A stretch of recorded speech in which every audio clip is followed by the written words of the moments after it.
Well, it's kind of an embarrassing story. I was in Montana visiting some friends, and I was with my mom. And we went to a used bookstore, and I had not seen a lot of bookstores at that point in my life. I was 15 years old. I grew up in a small town, South Carolina, and I got all my books from the library and the drugstore and the weekly reader from school. So this was fascinating to me, and I spent a lot of time there trying to figure out what I was going to buy because I was 15 and I didn't have a lot of money. So one of the books I picked up was the Selected Letters of Ernest Hemingway. And I'm not even sure why I picked this up. I knew a little bit about Hemingway at that point in my life. I knew he was an important writer, but it wasn't even one of his books. It was his letters. But for some reason I picked it up, and I opened it up, and on the inside flap was a letter written in the book. And it was from a father who was traveling in Africa and who had written a letter to his son. And it just blew my mind that someone would write a letter inside of a book, because I'd been told my whole life, you don't write inside of books. But I didn't buy the book. I was 15, I didn't have a lot of money, and there were other things that I wanted.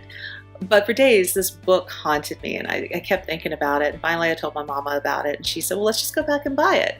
So we went back, and sure enough, the book was gone.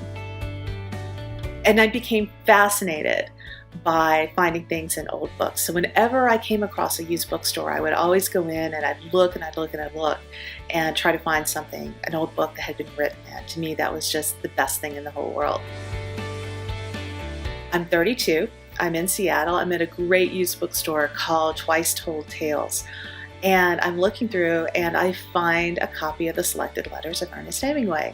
I thought, oh wow, it's just like that book that I saw in Montana all those years ago. And I open it up and there's a letter written on the inside flap from a father who's traveling in Africa to his son.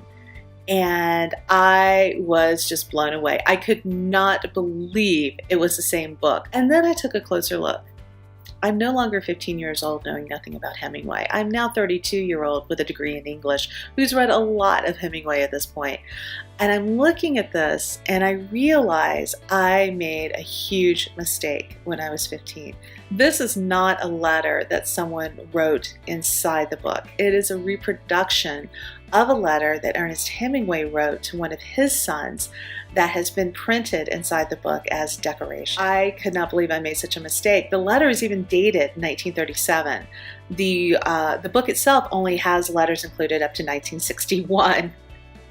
And now I know a lot more about Hemingway. I'm reading the letter. I recognize bits of his life. He signs it Papa, which I now know was his nickname. So I felt really stupid, and I just put the book down, walked across the street, and had a stiff drink. But looking back, I am really grateful for that mistake that I made when I was 15, because it started this lifelong interest, and you could even call it an obsession if you wanted to, of finding things in old books. When you find something inside of an old book, it gives the book a story, not just the book itself, the story that the author intended, but the story of the book as an object. And I think that's really fascinating.